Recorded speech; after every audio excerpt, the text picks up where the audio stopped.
చూస్ country delight, live better. ఇప్పుడే country delight యాప్ని download చేసుకోండి. ఫ్రీ వైఫైకి కనెక్ట్ అవుతున్నారా? అయితే ఖచ్చితంగా మీరు ప్రమాదంలో ఉన్నట్టే.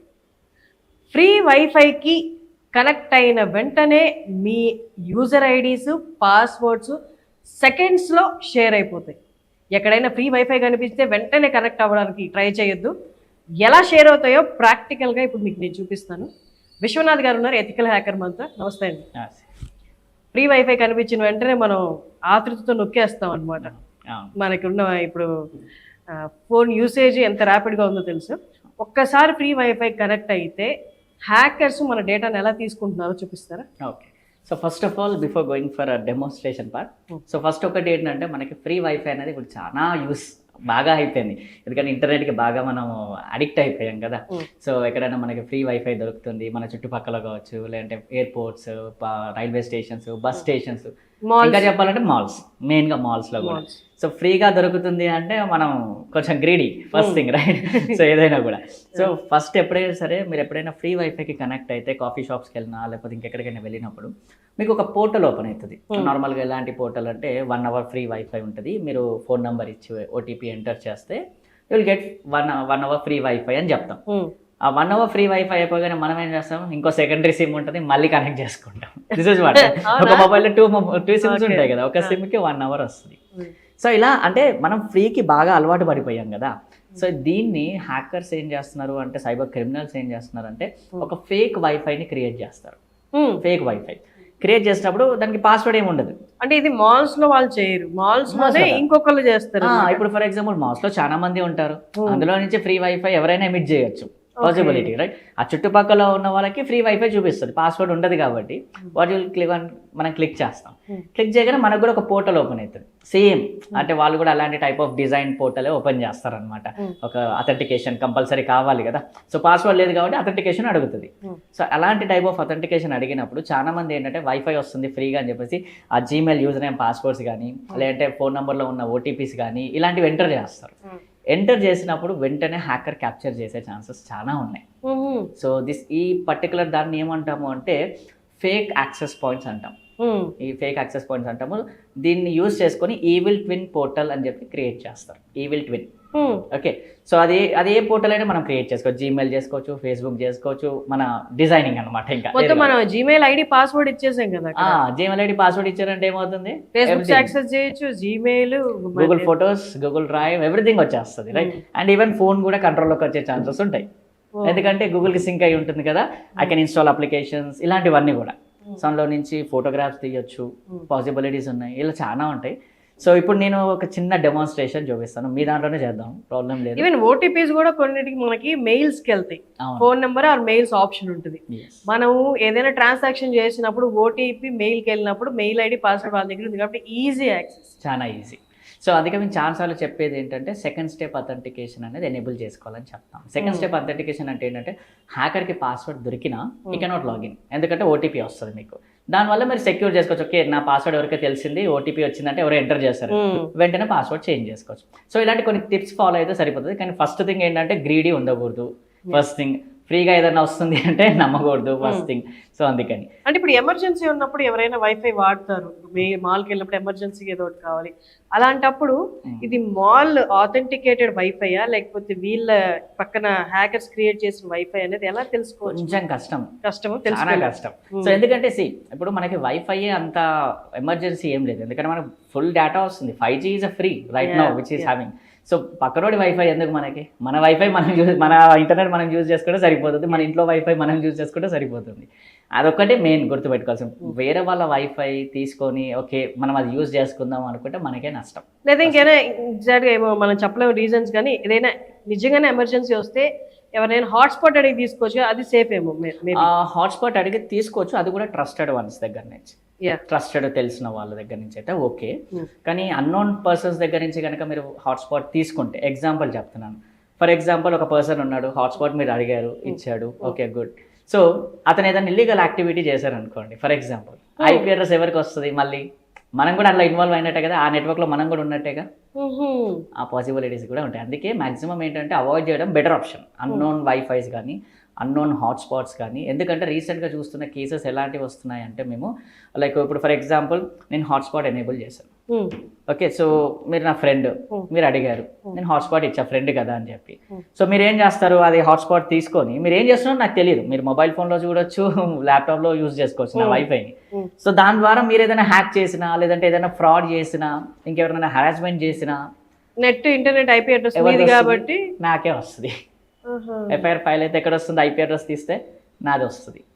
సో ఇలాంటి యాక్టివిటీస్ చాలా జరుగుతున్నాయి. అందుకే మేము చాలా మటుకు అవేర్నెస్ ఇస్తున్నది ఏంటంటే ఫ్రీగా వైఫై ఎవరికి ఇవ్వకండి. ఫస్ట్ థింగ్, ఎవరికైనా ఫ్రీగా షేర్ చేస్తే వాళ్ళు ఏం యూజ్ చేసేది తెలియదు మనకి ఫస్ట్ థింగ్. సో ఏదైనా ఎఫ్ఐఆర్ కంప్లైంట్ అయినప్పుడు ఐపీ అడ్రస్ ఒకటే తెలుస్తుంది. ఐపీ అడ్రస్ ఎవరి పేరు మీద ఉంది, ఆ ఇంటర్నెట్ ఎవరికి ఉంది అంటే మనకే వస్తుంది మళ్ళీ. So this is what happening. అందుకే ఫ్రీ వైఫైస్ కానీ షేరింగ్ కానీ చేయకండి. That's what my suggestion. So నేను ఇప్పుడు ఒక ఫ్రీ వైఫై ఇక్కడ హాట్స్పాట్ ఎనేబుల్ చేసి పెట్టా. ఓకే, నార్మల్, దానికి పాస్వర్డ్ అలాంటివి ఏవి ఉండవు ఎట్ ఎనీ కాస్ట్. సో ఒకసారి మీ మొబైల్లో ఫ్రీ వైఫై వస్తుందా లేదా చెక్ చేయండి. హ్యాకర్స్ చేసేది ఇదే పని. ఇప్పుడు మీరు చూపిస్తున్నట్టు ఇది ఏంటంటే అవేర్నెస్ కోసం చూపిస్తున్నాను. ఎందుకంటే చాలా మందికి అవేర్నెస్ లేదు. ఫ్రీగా వస్తుంది కదా, నాన్ టెక్నికల్ పీపుల్ కూడా, మనం ఫాదర్స్ మదర్స్ లేదంటే పిల్లలు కానీ అందరూ కనెక్ట్ అవుతున్నారు ఫ్రీ వైఫైకి. ఈవెన్ టెక్నికల్ పీపుల్ కూడా కనెక్ట్ అవుతారు, ఎవరైనా అంతే కదా. సో అందుకే ఇది డెమో చూపిస్తున్నాను. సో మీ వైఫై ఓపెన్ చేస్తే మీ దాంట్లో ఫ్రీ వైఫై అని ఒక పేరు ఉంటుంది చూడండి. ఉందా? You can see that. Yeah, free wifi. అక్కడ పాస్వర్డ్ ఏమైనా ఉందా, లాక్ సింబల్ ఉందా దానికి? అక్కడ లాక్ సింబల్ కూడా లేదు. సో ఫస్ట్ లాక్ లేదు అన్నా కానీ మనం కనెక్ట్ చేసుకుంటాం, రైట్? కనెక్ట్ చేయండి. సో కనెక్ట్ అయిందా? రైట్, విత్ ఫుల్ సిగ్నల్ వస్తుంది. కనెక్ట్ అయింది కదా, రైట్. సో ఏం అడుగుతుంది ఇప్పుడు ఇక్కడ చూడండి, ఆటోమేటిక్ గా గూగుల్ కి రీడైరెక్ట్ అయిందా? సో మనం ఏమనుకుంటాం, ఫ్రీ వైఫై కాబట్టి యూజర్ నేమ్ పాస్వర్డ్ అడుగుతుంది, 1 hour ఫ్రీ వైఫై ఇస్తాము అని చెప్పి ఆ పేజ్ నేను అది పెట్టాను. బట్ రెగ్యులర్ గా హ్యాకర్స్ ఏం చేస్తారంటే free wifi for 1 hour please login or something మనల్ని కన్విన్స్ చేయడానికి. ఇప్పుడు అక్కడ మీరు ఏదైనా యూజర్ నేమ్ పాస్వర్డ్ ఎంటర్ చేయండి, డమ్మీ క్రెడెన్షియల్స్ ఏవైనా పర్లేదు. లాగిన్ అయిన తర్వాత ఏమొస్తుందో చెప్పండి. వచ్చిందా? యా, ఎంటర్ చేశాను. ఎంటర్ చేస్తే ఏం చూపిస్తుంది, వైఫై సింబల్ వస్తుంది, అంటే యాక్టివ్ అయింది అని చెప్పేసి నార్మల్ గా, రైట్? సో ఇప్పుడు మీ డీటెయిల్స్ ఎంటర్ చేస్తారు కదా, అది నేను చూడొచ్చు ఇప్పుడు ఇక్కడ. Okay, let me show you. నా దగ్గర ఒక పోర్టల్ ఉంటుంది దీనికి సంబంధించి. ఓకే, జస్ట్ ఇప్పుడు నేను రిఫ్రెష్ కొడుతున్నాను. ఇదేనా మీ వైఫ్ ఇంటర్ చేసిన user name password. So haring@gmail.com, password is 12345. haring@gmail.com, password 12345. ఎంతమంది కనెక్ట్ అయితే అంతమంది పాస్వర్డ్స్ వస్తాయి ఇక్కడ. లిమిట్ లేదు. లక్షల మంది కనెక్ట్ అయితే లక్షల మంది వచ్చేస్తాయి. ఒక మాల్కి వెళ్ళి ఇలాంటి ఒక వైఫై ఉందనుకోండి, మీరు ఎంటర్ చేస్తారు, మీతో పాటు ఇంకో 100 మంది ఎంటర్ చేస్తారు, 100 మంది పాస్వర్డ్స్ వస్తాయి కదా ఇక్కడ. సో హ్యాకర్స్ ఏం చేయొచ్చు, లాగిన్ చేయొచ్చు, పాసిబిలిటీ ఉంది, రైట్? అందుకే ఫ్రీ వైఫైస్కి ఎప్పుడు కనెక్ట్ అవ్వకూడదు అని చెప్పేది దీనికోసమే మెయిన్గా. ఎందుకంటే ఇలాంటి ఫేక్ పేజెస్ చాలా ఉంటాయి అనమాట. ఇలాంటి ఫేక్ పేజెస్ క్రియేట్ చేస్తారు. మీకు డౌట్ రావచ్చు, సార్ వైఫై ఎలా ఎమిట్ అయింది, మరి రౌటర్ కావాలి, ఇవన్నీ కావాలి, మీకు ఒక రౌటర్ ఉంటేనే కదా ఫ్రీ వైఫై వచ్చేది అని చెప్పి. అలాంటివి ఏవి అవసరం లేదు. వైఫై జనరేట్ చేయడానికి ఈ ఫేక్ వైఫై అవసరమే లేదు. ఎట్లాగా? రౌటర్ అవసరం లేదు. కొన్ని చిన్న చిన్న డివైజెస్ దొరుకుతాయి. ఓకే, సో ఇవి ఎలక్ట్రికల్ డివైజెస్ ఉంటాయి అనమాట. వైఫై ఎనేబుల్ చేసే డివైజెస్ కొన్ని ఉంటాయి మనకి. సో వాటిని యూజ్ చేసుకొని they will be doing this activity. ఒక చిన్న డివైస్ చూపిస్తాను, శాంపిల్కి ఒకటి చూపిస్తాను. ఇదే డివైస్ ఇప్పుడు నేను చేసింది, ఇందులో నుంచే వైఫై ఎమిట్ అవుతుంది. ఇందులో నుంచే. అంటే ఇప్పుడు హ్యాకర్ జస్ట్ ఈ డివైస్ పట్టుకొని మాల్లో అట్లా అరగంట తిరిగితే వెళ్ళిపోవచ్చు. జోబ్లో వేసుకొని వెళ్ళిపోతే సో ఆ చుట్టుపక్కల మొత్తం ఫ్రీ వైఫై వచ్చేస్తుంది. That's what it is going to do. So ఇలాంటి వైఫైస్వి, ఇలాంటి టూల్స్ చాలా ఉంటాయి. So you should be very very careful. అందుకని సో ఈ వైఫై ఒకటే కాదు నేను చెప్పేది, అంటే లైక్ మీరు సిగ్నల్ క్యాప్చరింగ్ కూడా చేస్తారు దీంతో, కొన్ని ఇన్ఫ్రారెడ్ కంట్రోలింగ్ చేయొచ్చు. ఇలా చాలా డివైసెస్ ఉన్నాయి. హార్డ్వేర్ అనేది ఇప్పుడు చాలా పాపులర్ అయిపోతుంది. ఎందుకంటే అందరికి ఒక అవేర్నెస్ వచ్చింది ఏంటంటే సాఫ్ట్వేర్ లింక్స్ క్లిక్ చేయకూడదు, యాప్స్ ఇన్స్టాల్ చేయకూడదు, ఇవన్నీ వచ్చాయి. ఇప్పుడు కొత్త టెక్నిక్స్ వాడుకుంటున్నారు ఇంకా హ్యాకర్స్ చెప్పాలంటే, హార్డ్వేర్ డివైజెస్ని యూజ్ చేసి. అలాగే ఇంకొన్ని మన సిటీలో తిరుగుతున్నప్పుడు పర్టికులర్ ఏరియాస్ ఉంటాయి, అక్కడ అస్సలు సిగ్నల్ రాదు. డిఫెన్స్ ఏరియా అంటే మనం అర్థం చేసుకోవచ్చు, డిఫెన్స్ ఏరియా కాబట్టి అక్కడ సింగిల్ బ్లాకర్స్ ఉంటాయి, మనకి జామర్స్ ఉంటాయి, రావు అని. ప్లస్ ఇంకొన్ని ఏరియాస్ లో మనం వెళ్తూ ఉంటే, ఫర్ ఎగ్జాంపుల్ ఎక్కువ గమనించింది ఏంటి అంటే మణికొండ ఖజాగూడ దగ్గర డిపిఎస్ స్కూల్ ఉంది కదా, అది దాటిన వెంటనే ఒక 50 to 100 meters సిగ్నల్ రాదు. ఓకే ఓకే, ఎందుకని అలాగా? అది డిఫెన్స్ ఏరియా కాదు. డిఫెన్స్ ఏరియా కాకపోయినా ఇలాంటి డివైసెస్ చాలా దొరుకుతాయి. ఇప్పుడు సిగ్నల్ జామర్స్ పెట్టేసుకుంటే రావు at any cost. Signal jammers ఉంటాయి. ఈ పర్టికులర్ ఏరియాలో నీకు ఇప్పుడు సిగ్నల్ జామ్ అవ్వాలి, పర్టికులర్గా ఈ వైఫై ఉంది ఫర్ ఎగ్జాంపుల్, ఈ వైఫైని జామ్ చేయాలి, లేదంటే మన సెల్ ఫోన్ టవర్స్కి సంబంధించిన సిగ్నల్స్ని జామ్ చేయాలన్నా కూడా డివైసెస్ ఉన్నాయి, పబ్లిక్లో అవైలబిలిటీ ఉంది. దీని మీద కంట్రోలింగ్ అనేది ఉండాలి యాక్చువల్గా. అసలు ఎవరు ఏ డివైస్ కొంటున్నారు, ఎందుకు కొంటున్నారు అనేది ఉండాలి. సో ఆ డివైసెస్ యూజ్ చేస్తే మాత్రం జామ్ అయ్యే ఛాన్సెస్ ఉన్నాయి. ఎవరైనా ప్రైవేట్ వాళ్ళు జామ్ చేసే ఛాన్సెస్ ఉన్నాయి, ఎవరైనా కొనుక్కొని బ్లాక్ చేయొచ్చు. That's what. సో ఇలాంటి ఛాన్సెస్ చాలా ఉన్నాయి కాబట్టి మనం కొంచెం జాగ్రత్తగా ఉండడం బెటర్. ఇప్పుడు ఈ ఒక 100 మీటర్స్లోనే మీకు సిగ్నల్ రావట్లేదు అంటే అక్కడే మీకు అర్థమైపోవాలి లైక్ సంథింగ్ ఏదో డివైస్ అక్కడ యాక్టివ్లో ఉంది అని చెప్పేసి. That's what.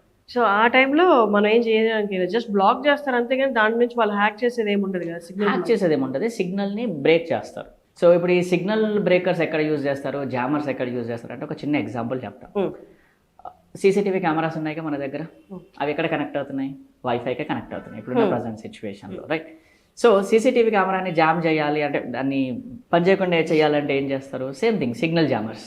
ఓ గాడ్, మూవీస్లో చూస్తుంటారు కదా సిగ్నల్స్ రావు అని చెప్పి, మూవీస్లో కెమెరా మొత్తం షేక్ అవ్వడం కానీ, దానికి దగ్గరలో ఏదైనా ఎలక్ట్రానిక్ డివైస్ తీసుకొస్తే పని చేయదు సరిగా, ఇలాంటివే సిగ్నల్ జామర్స్ చేస్తారనమాట. సిగ్నల్ జామరింగ్ చేస్తే ఏమవుతుందంటే ఆ డివిఆర్ సెటప్ ఏదైతే ఉందో, లేదంటే వైఫై తోనికి వర్క్ చేసే కెమెరాస్ ఏవైతే ఉన్నాయో, లేదంటే కొన్ని ఇప్పుడు ఐఓటీ డివైసెస్ వచ్చాయి, లైక్ అలెక్సా ఉంది, వేర్ యూ కెన్ ఇన్స్ట్రక్ట్ చేస్తే ఆటోమేటిక్ లైట్ వెలుగుతుంది, ఇన్స్ట్రక్ట్ చేస్తే ఇంకోటి ఏదైనా యాక్టివిటీ జరుగుతుంది. ఇవన్నీ జామ్ చేయాలంటే అన్నిటికీ వైఫై కనెక్ట్ అయి ఉంది. వైఫైని జామ్ చేస్తే ఏ ఇన్స్ట్రక్షన్ తీసుకోదు, అది ఒక అడ్వాంటేజ్ వాళ్ళకి. స్క్రీన్ ప్లే రాయొచ్చు, ఒక మన సినిమా స్క్రీన్ ప్లే రాసేయచ్చు. ఏదైనా దొంగతనం చేయాలనుకుంటే జస్ట్ ఆ ఇంట్లో ఏది ఇప్పుడు అన్ని ఐఓటీ డివైజెస్ అలెక్సాలు, సిరీలు, స్మార్ట్ టీవీస్ ఉన్నాయి, స్మార్ట్ లాక్స్ ఉన్నాయి, అన్ని ఉన్నాయి. ఏ టు డే అంతా కూడా డే టు డే ఐఓటీకి మారిపోతున్నాం మనం. ఇది అడ్వాన్స్మెంట్ అనుకుంటారు కానీ జస్ట్ సింగిల్ జామర్ యూజ్ చేస్తే మొత్తం సెక్యూరిటీ బ్రీచ్. అంతే కదా, ఎందుకంటే nothing is going to use, అక్కడ ఏది పని చేయదు ఆ టైమింగ్లో. పని చేయనప్పుడు ఈజీగా ఎంటర్ అవ్వడానికి ఛాన్సెస్ ఎక్కువ ఉంటాయి. అక్కడ సీసీటీవీ కూడా పని చేయదు కాబట్టి ఆ ఫ్యూ మినిట్స్ ఆ ఫ్యూ సెకండ్స్ ప్రూఫ్లు కూడా ఉండవు, ఎవరు వచ్చి దొంగతనం చేశారు, ఎవరు వచ్చి ఇంకేమన్నా చేశారు, ఇలాంటివి చాలా జరుగుతున్నాయి. కాబట్టి అందుకే వైఫైస్ ఉన్నా ఏది ఉన్నా కూడా కొంచెం జాగ్రత్త. ఎప్పుడన్నా డిస్టర్బెన్స్ వస్తుంది మనకి అంటే కొంచెం చూసుకుంటూ ఉండాలి. ఇప్పుడు సిగ్నల్ జామర్స్ మనకి ఏవి ఇక్కడ కన్స్ట్రెయింట్స్ ఏం లేవు కదా, వాళ్ళు జస్ట్ తీసుకొచ్చి పెట్టేస్తే ఏ సిగ్నల్ అయినా బ్లాక్ చేయొచ్చు కదా. లేదు, పర్టికులర్ ఫ్రీక్వెన్సీ. ఓకే, ఫ్రీక్వెన్సీ దాన్ని మనం ఎలా అవాయిడ్ చేయగలం? మన ఇంట్లో ఉన్న వైఫై సిగ్నల్స్ జామ్ అవ్వకుండా ఉండడానికి మనం ఏమన్నా మధ్యలో ఏమన్నా ప్రాక్సీ ఏమన్నా పెట్టచ్చా? ప్రాక్సీ అని కాదు కానీ నేను అంటే నా సజెషన్ ఏంటి అంటే మనకి వైఫై ఎమిట్ చేసేటప్పుడు 2 ఆప్షన్స్ వస్తుంది, విజిబుల్ అండ్ అన్విజిబుల్, 2 ఉంటాయి. అంటే విజిబుల్ అంటే ఎవరికైనా చూపించేది, అన్విజిబుల్ అంటే మనం యూజర్ నేమ్ పాస్వర్డ్ అంటే లైక్ మన వైఫై నేమ్ పాస్వర్డ్ ఇచ్చి మనం ఎంటర్ చేసుకుని, అంటే అది ఓన్లీ మనకి మాత్రమే తెలుసు. సో మన ఐఓటీ డివైసెస్ కానీ అంటే మనం యూజ్ చేసుకోవాలనుకున్నది మనం హైట్లో పెట్టుకోవాలి, డిస్కవరీలో కనిపించకూడదు. అది డిస్కవరీలో కనిపించేది మాత్రం వాళ్ళు టార్గెట్ చేసి దాన్ని బ్లాక్ చేయడానికి ఛాన్సెస్. అంటే ఇప్పుడు మనం వైఫై మీద వైఫై ఎనేబుల్ చేస్తే మనకి ఆప్షన్స్ వస్తున్నాయి కదా, ఇలా మీరు హైడ్ చేస్తే ఈ ఆప్షన్స్ కనిపించదు, ఈ పేరు కనిపించదు. అక్కడ అదర్ అని ఉంది చూసారా మీరు, ఆస్క్ టు జాయిన్ నెట్వర్క్స్ అని ఉంది, నోటిఫై కానీ లేదంటే అదర్ అని ఉందా, అదర్ కొట్టండి కింద, లేదు మధ్యలో ఉంది చూడండి అదర్ అని, ఇదే అక్కడ ఏం అడుగుతుంది, నేమ్ అడుగుతుంది, పాస్వర్డ్ అడుగుతుంది. ఇది మన హిడెన్ లో ఉన్న వైఫై మనది, అది యూజ్ చేసుకోవచ్చు. అది మనకు మాత్రమే తెలుసు, ఆ నేము ఆ పాస్వర్డ్ మనకు తెలుసు కాబట్టి మనకు కనెక్ట్ అవుతుంది. అంటే డిస్కవరీ పబ్లిక్ లో కనిపించదు అనమాట, పబ్లిక్ లో అసలు వైఫై ఉన్నట్టే కనిపించదు మన ఇంట్లో. ఎస్. సో దాన్ని బట్టి వాళ్ళు జామ్ చేయలేరా? లేదు, నేమ్ తెలిస్తేనే కదా టార్గెట్ ఫిక్స్ అయ్యేది. ఓకే, ఇప్పుడు ఈ సిగ్నల్ జామ్ చేయాలన్నా వాళ్ళు ర్యాండమ్ గా వచ్చేసి ఒక జామర్ పెట్టి అన్ని సిగ్నల్స్ బ్లాక్ చేయలేరు, వాళ్ళకి నేమ్ పర్టికులర్ వైఫైని కావాలంటే పర్టికులర్ వైఫైని జామ్ చేయాలంటే ఆ వైఫైని సెలెక్ట్ చేసుకోవాలి కంపల్సరీగా. నేమ్ అనేది పబ్లిక్ లో విజిబిలిటీలో ఉంటేనే అది సెలెక్ట్ అవుతుంది. అలా చేసుకోవచ్చు. కొన్ని జామర్స్ ఉంటాయి ఏంటంటే సిగ్నల్ జామర్స్ ఇంకా అన్ని సిగ్నల్స్ జామ్ చేసేస్తాయి. ఇప్పుడు మనకి సీఎం పిఎం వాళ్ళ కాన్వాయ్ వచ్చినప్పుడు అన్ని సిగ్నల్స్ జామ్ అవుతాయి. అది హార్డ్వేర్ లెవెల్లో వచ్చేసి ఏంటంటే అన్ని సిగ్నల్స్ కి జామ్ అవుతుంది. అదేంటంటే మన పోలీస్ డిపార్ట్మెంట్స్ కానీ లేదంటే అఫీషియల్ గవర్నమెంట్ అఫీషియల్స్ దానికి ఓకే.